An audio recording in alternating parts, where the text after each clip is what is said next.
Hi hello welcome back to Anu TTD Darshan. నేను మీ అన్నపూర్ణని. ఈరోజు తిరుమల తిరుపతికి సంబంధించిన మరికొంత ఇన్ఫర్మేషన్తో మీ ముందుకు వచ్చేసాను. ఇందులో భాగంగా చాలామంది భక్తులు అడుగుతున్న వీడియో అండి ఇది. ఏంటంటే ఆర్జిత సేవల్లో భాగంగా ఉంజల సేవకు సహస్ర దీపాలంకరణ సేవకు మధ్య ఉన్న డిఫరెన్స్ ఏంటి తెలియజేయగలరు అని అడుగుతున్నారు. యాక్చువల్గా ఆర్జిత సేవలు అంటే కళ్యాణోత్సవం, ఉంజల సేవ, ఆర్జిత బ్రహ్మోత్సవం, ఈ 4 సేవలు ఆర్జిత సేవల కింద వస్తాయి. మళ్ళీ విర్చువల్ ఆర్జిత సేవలు అంటే అవి సపరేట్ అండి. వాటికి కేవలం దర్శనం మాత్రమే ఉంటుంది. ఆర్జిత సేవలు అయితే మాత్రం సేవ దర్శనం కూడా ఉంటుంది. యాక్చువల్గా ఉంజల సేవ, కళ్యాణోత్సవం ఈ 2 గుడి లోపల నిర్వహిస్తారు. సహస్ర దీపాలంకరణ సేవ, ఆర్జిత బ్రహ్మోత్సవం ఈ 2 బయట నిర్వహించడం జరుగుతుంది. ఈ టికెట్స్ ఎలా బుక్ చేసుకోవాలో ఫస్ట్ చూద్దాం. టికెట్ కాస్ట్ ఎంత, డ్రెస్ కోడ్ ఏంటి అండ్ వాటి మధ్య ఉన్న డిఫరెన్స్ ఏంటో ఈ వీడియో ద్వారా తెలియజేస్తాను. సో వీడియో ఎక్కడ మిస్ కాకుండా చివరి వరకు చూసే ప్రయత్నం అయితే చేయండి. యాక్చువల్గా ఎవ్రీ మంత్ రిలీజ్ చేయడం జరుగుతుందండి. 22వ తారీఖున ఈ యొక్క ఆర్జిత సేవలైనటువంటి కళ్యాణోత్సవం, ఉంజల సేవ, ఆర్జిత బ్రహ్మోత్సవం సేవలు. సో ఈ సేవలు మనం ఆన్లైన్లో బుక్ చేసుకోవచ్చు, ఆఫ్లైన్లో కూడా కళ్యాణోత్సవ సేవను బుక్ చేసుకోవచ్చు అండ్ రికమెండేషన్ లెటర్స్ ద్వారా కూడా ఈ యొక్క ఆర్జిత సేవలను పొందవచ్చు. ఒక లాగిన్ ఐడితో కేవలం 2 టికెట్స్ మాత్రమే బుక్ చేసుకోవడానికి అవకాశం ఉంటుంది. అంతకన్నా ఎక్కువ టికెట్స్ బుక్ చేసుకోవాలి అంటే 2-3 లాగిన్ ఐడీలతో మనం ప్రయత్నం చేయాల్సి ఉంటుంది. అండ్ టికెట్ కాస్ట్ వచ్చి 500 రూపీస్. కేవలం కళ్యాణోత్సవ టికెట్ మాత్రమే 1000 రూపీస్. ఒక టికెట్ మీద ఇద్దరిని అలో చేస్తారు. మిగిలిన సేవలైనటువంటి ఉంజల సేవ, సహస్ర దీపాలంకరణ సేవ, ఆర్జిత బ్రహ్మోత్సవం ఈ సేవలన్నీ 500 రూపీస్ ఒక టికెట్. ఒక టికెట్ మీద ఒకరిని మాత్రమే అలో చేస్తారు. ఒక లాగిన్ ఐడితో 2 టికెట్స్ బుక్ చేసుకోవాలి అని చెప్పాను కదా, అవి కపులే బుక్ చేసుకోవాలా, ఎవరైనా బుక్ చేసుకోవచ్చా అని అడుగుతున్నారు. ఎవరైనా బుక్ చేసుకోవచ్చు అండి. ఫ్రెండ్స్ బుక్ చేసుకోవచ్చు, కజిన్స్, రిలేటివ్స్, కపుల్స్ ఇలా ఎవరైనా బుక్ చేసుకోవచ్చు. ఫర్ ఎగ్జాంపుల్ కపుల్ బుక్ చేసుకున్నారు అంటే బిలో 12 ఇయర్స్ బేబీస్ మీ దగ్గర ఉన్నట్లయితే వాళ్ళకి ఎలాంటి టికెట్ లేకుండా మీతో పాటు తీసుకొని వెళ్ళవచ్చు. అండ్ వీళ్ళకి ఎంట్రీ పాయింట్ వచ్చి సుపదం దగ్గర నుంచి ఉంటుంది. అన్ని సేవలకు సేవ అయిన తర్వాత దర్శనం ఉంటుంది. ఒక ఉంజల సేవకు మాత్రం దర్శనం అయిన తర్వాత సేవ ఉంటుంది. ఇప్పుడు ఉంజల సేవ ఇట్లా ఏ సేవలు మనం బుక్ చేసుకున్నప్పటికీ సాంప్రదాయమైన దుస్తుల్ని వేసుకొని తీరాల్సిందే. వీళ్ళకి ఎంట్రీ పాయింట్ వచ్చి సుపదం దగ్గర నుంచి ఉంటుంది. అండ్ సుపదం దగ్గర నుంచి ఎంట్రీ పాయింట్ ఉంటుంది కదా. 300 రూపీస్ దర్శన్కి ఈ యొక్క సేవా టికెట్కి మధ్య డిఫరెన్స్ ఏంటి అంటే 300 రూపీస్ దర్శన్ మీద కేవలం దర్శనం మాత్రమే ఉంటుంది. బట్ ఈ యొక్క ఆర్జిత సేవల మీద మనం సేవ చూస్తాము, అలాగే దర్శనం కూడా చూస్తాము. కాకపోతే దర్శనం ఎక్కడి నుంచి చేసుకోవచ్చు, మొదటి గడప వరకు పంపిస్తారా ఈ సేవలకు కూడా అని అడుగుతున్నారు. ఈ సేవలకు జేవిజేల్ దగ్గర నుంచి మాత్రమే దర్శనం ఉంటుందండి. కేవలం లక్కీడిప్ సేవలైనటువంటి సుప్రభాతం, తోమాల, అర్చన, అష్టాదళ పాదపద్మారాధన, నిజపాద దర్శనం, అభిషేకం లాంటి సేవలకు మాత్రమే మొదటి గడప నుంచి దర్శనం ఉంటుంది. మిగిలిన ఏ సేవలకైనా, మిగిలిన ఏ దర్శనాలైనప్పటికీ జేవిజేల్ దగ్గర నుంచే దర్శనం ఉంటుంది. సో ఈ విషయాన్ని గమనించండి. ఇక ఉంజల సేవకు, సహస్ర దీపాలంకరణ సేవకు మధ్య డిఫరెన్స్ని చూసినట్లయితే 2 టికెట్ కాస్ట్లు ఒకటే. కాకపోతే సహస్ర దీపాలంకరణ సేవ అన్నది గుడి బయట నిర్వహిస్తారు అని చెప్పాను. ఉంజల సేవ అన్నది గుడి లోపల నిర్వహించడం జరుగుతుంది. గుడి లోపల అంటే యాక్చువల్గా ఇప్పుడు మనం చూస్తున్నాం కదా, ధ్వజస్తంభం నుంచి లోపలికి వెళ్తాం. వెండి వాకిలి, బంగారు వాకిలి దాటుకొని అండ్ దర్శనం అయిపోయిన తర్వాత రిటర్న్ వస్తాం కదా. రిటర్న్ వచ్చి ప్రసాదం తీసుకుంటాం. ప్రసాదం తీసుకొని చాలామంది ఒక మండపం మీద కూర్చొని తింటూ ఉంటారు. సో ఆ మండపాన్నే అయిన మహల్ అంటారు, అద్దాల మండపం అంటారు. ఇంకా ఎగ్జాక్ట్గా చెప్పాలి అంటే ప్రసాదం తినిన తర్వాత మనం హ్యాండ్ వాష్ చేసుకుంటాం కదా ట్యాప్స్ దగ్గర, ఆ ట్యాప్స్కి ఆపోజిట్లోనే ఉంటుంది ఈ అద్దాల మండపం. సో ఎందుకు పర్టికులర్గా ఈ అద్దాల మండపం యొక్క ప్లేస్ని చెప్తున్నాను అంటే ఈ అద్దాల మండపంలోనే ఉంజల సేవను నిర్వహించడం జరుగుతుంది. ఉంజల సేవనే డోలోత్సవం అని అంటారు. నేను చెప్పాను కదా, ఈ సేవకు మాత్రం ఫస్ట్ దర్శనం ఉంటుంది. దర్శనం అయిపోయిన తర్వాత వచ్చి మనం ఈ అద్దాల మండపంలో కూర్చొని ఉంటాం. అలా కొంతసేపు వెయిట్ చేయాల్సి ఉంటుంది. 2 గంటలకు రమారమిగా ఈ యొక్క సేవ ఉంటుంది. ఇంతలోపు ఈ యొక్క ఉత్సవమూర్తులు, యాక్చువల్గా ఆర్జిత సేవలన్నీ ఉత్సవమూర్తులకు నిర్వహించడం జరుగుతుంది. అంటే శ్రీదేవి భూదేవి సమేత మలయప్ప స్వామి వారికి నిర్వహించడం జరుగుతుంది. సో మనం కొంతసేపు వెయిట్ చేస్తాం కదా. సో ఇంతసేపు కళ్యాణంలో ఈ ఉత్సవమూర్తులు ఉంటారనమాట. కళ్యాణం సేవ అయిపోగానే అక్కడి నుంచి ఉంజల సేవకు రావడం జరుగుతుంది.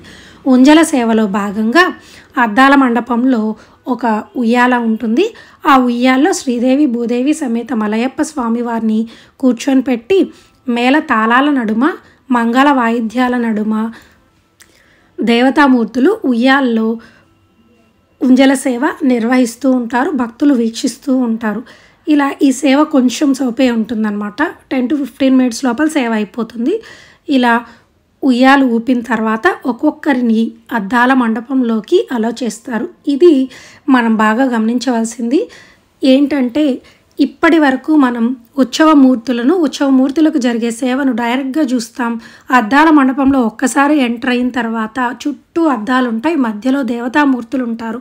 అంటే ఎటు చూసినా అద్దాలు ఉంటాయి కాబట్టి ఎటు చూసినా మనకు దేవతామూర్తులు కనపడుతూ ఉంటారు.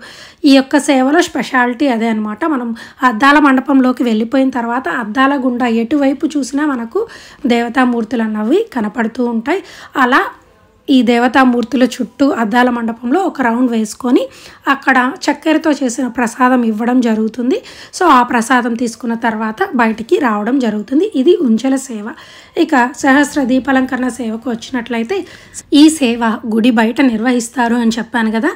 గుడికి ఆగ్నేయ మూలలో ఈ యొక్క మండపం ఉంటుంది. సహస్రం అంటే 1000. సో 1000 దీపాల నడుమ ఈ యొక్క ఉత్సవమూర్తులను ఉయ్యాల్లో కూర్చోబెట్టి ఉయ్యాలను ఊంచుతూ ఉంటారు అర్చకులు నలుగురు కలిసి. అలా ఊంచేటప్పుడు మేళతాళాలు, అలాగే ఇక్కడ దేవుని యొక్క కీర్తనలు కూడా ఆలాపించడం జరుగుతుంది. యాక్చువల్గా మనం సుపదం ఎంట్రీకి వెళ్తూ ఉంటాం కదా, ఆ వెళ్ళే సైడ్లోనే అంటే లెఫ్ట్ సైడ్లో ఈ యొక్క మండపం ఉంటుంది. చెప్పాను కదా, 1000 దీపాల నడుమ దేవతామూర్తులు అంటే శ్రీదేవి భూదేవి సమేత మలయప్ప స్వామివారు ఉంజల్లో ఉండి ఉయ్యాలు ఊగుతూ ఉంటారు. సో ఆ దీపాల వెలుగుల నడుమ సాయం సంధ్యాకాలంలో ఈ యొక్క సేవను నిర్వహిస్తారు 5:30 మధ్యలో. సో ఆ టైంలో సాయం సంధ్యల వేళ ఈ దీపాల వెలుగుల్లో స్వామివారిని చూడడానికి మనకు 2 కళ్ళు సరిపోవు. అలాగే ఈ మేళ తాళాల నడుమ దేవతామూర్తుల యొక్క కీర్తనల నడుమ మనం ఈ సేవలో కూర్చొని ఉంటాము. అండ్ ఈ సేవ నిర్వహించిన తర్వాత దర్శనం అన్నది ఉంటుంది. ప్రతి దర్శనం అండ్ ప్రతి ఒక్క సేవ ఒక్కొక్క దివ్య అనుభూతి అన్నది మనకు కలిగిస్తుంది. కళ్యాణోత్సవ సేవలో పాల్గొంటే కళ్యాణం జరగని వాళ్ళకి తొందరగా కళ్యాణం అవుతుందని, అందుకనే నిత్య కళ్యాణం పచ్చతోరణంగా తిరుమల బాసిల్లుతూ ఉంటుంది అని చెప్తూ ఉంటారు. అండ్ ఉంజల సేవకు వెళ్ళినట్లయితే చెప్పాను కదా, చుట్టూ అద్దాల మండపం, చుట్టూ అద్దాలు ఉంటాయి, మధ్యలో దేవతామూర్తులు ఉంటారు. ఎటు చూసినా దేవతామూర్తులే మనకు కనిపిస్తారు. అక్కడ అలాంటి అనుభూతి కలిగినట్లయితే ఇక్కడ అంటే సహస్ర దీపాలంకరణ సేవకు వచ్చినట్లయితే దీపాల వెలుగుల్లో ఆ యొక్క దేవతామూర్తులను చూడడానికి మనకు 2 కళ్ళు సరిపోవన్నమాట. కాకపోతే ఈ సేవ అన్నది గుడి బయట నిర్వహిస్తారు కాబట్టి చాలామంది కూడా వచ్చి చూస్తూ ఉంటారు. కాకపోతే వాళ్ళకి మనకి ఉన్న డిఫరెన్స్ ఏంటంటే వాళ్ళు నిలబడుకొని అండ్ కూర్చొని కూడా చూస్తూ ఉంటారు దూరంగా. బట్ ఈ సేవలో ఉన్న వాళ్ళు దేవతామూర్తులకు దగ్గరగా కూర్చొని చూడడం జరుగుతుంది. అయిపోయిన తర్వాత దర్శనానికి కూడా వెళ్ళడానికి అవకాశం ఉంటుంది. అండ్ ఈ సేవకు ఆ సేవకు ఉన్న డిఫరెన్స్ అదే, అది గుడి లోపల, ఇది గుడి బయట నిర్వహిస్తారు. అండ్ 2 సేవలకు కూడా మనం ఆన్లైన్లో టికెట్ని బుక్ చేసుకోవడం జరుగుతుంది. అండ్ ఆన్లైన్లో టికెట్ని బుక్ చేసుకునే క్రమంలో ముందుగా కళ్యాణోత్సవ సేవ, ఉంజల సేవ టికెట్స్ అయిపోతాయి. ఆ తర్వాత ఆర్జిత సేవలు, తర్వాత సహస్ర దీపాలంకరణ సేవలు అవ్వడం జరుగుతుంది. అంటే మనకు ఈజీగా ఆర్జిత బ్రహ్మోత్సవం, సహస్ర దీపాలంకరణ సేవ టికెట్స్ దొరుకుతాయి. ఏ సేవ స్పెషాలిటీ ఆ సేవదే. ప్రతి ఒక్క సేవ ప్రతి భక్తుడు చూడాలి అని మనస్ఫూర్తిగా కోరుకుంటున్నాను. వీలైనంత వరకు అన్ని సేవలను చూసి అన్ని విధాలుగా స్వామివారిని దర్శనం చేసుకొని అలాంటి అనుభూతి ప్రతి ఒక్కరూ పొందాలి అని మనస్ఫూర్తిగా కోరుకుంటున్నాను. ఇక డ్రెస్ కోడ్ ప్రతిదానికి ఒకటే అండి. అండ్ చెప్పాను కదా, సేవ యొక్క కాస్ట్ అన్నది 500 రూపీస్ మాత్రమే. బిలో 12 years వాళ్ళు ఏ సేవకైనా ఫ్రీగా మీతో పాటు తీసుకొని వెళ్ళవచ్చు. అండ్ టికెట్స్ బుక్ చేసుకునే క్రమంలో 2-3 ఫ్యామిలీస్ అంటే ఒకే ఫ్యామిలీలో రిలేటివ్స్ అందరూ కలిసి వచ్చారు అనుకోండి, కొంతమంది కళ్యాణోత్సవ టికెట్స్ అండ్ కొంతమంది ఆర్జిత బ్రహ్మోత్సవం, ఇంకొంతమంది సహస్ర దీపాలంకరణ టికెట్స్ బుక్ చేసుకున్నామండి. కాకపోతే అన్నిటికీ మీరు సుపదం ఎంట్రీ అని చెప్పారు కదా, అక్కడ ఈ టికెట్స్ని చూపించి రిక్వెస్ట్ చేస్తే మమ్మల్ని ఒకే సేవకు పంపిస్తారా, అంటే ఫ్యామిలీ మెంబర్స్ అందరూ కలిసి ఒకే సేవలో పాల్గొని ఒకేసారి దర్శనం చేసుకోవడానికి అవకాశం ఉంటుందా అని అడుగుతున్నారు. అలా ఉండదండి. సో ఎవరి సేవలో వాళ్ళే పాల్గొనాల్సి ఉంటుంది. అండ్ ఒకసారి టికెట్ని బుక్ చేసుకున్న తర్వాత క్యాన్సిల్ చేసుకోవడానికి ఆప్షన్ ఉండదు. పోస్ట్పోన్ కానీ ప్రీపోన్ కానీ చేసుకోవడానికి అవకాశం ఉండదు.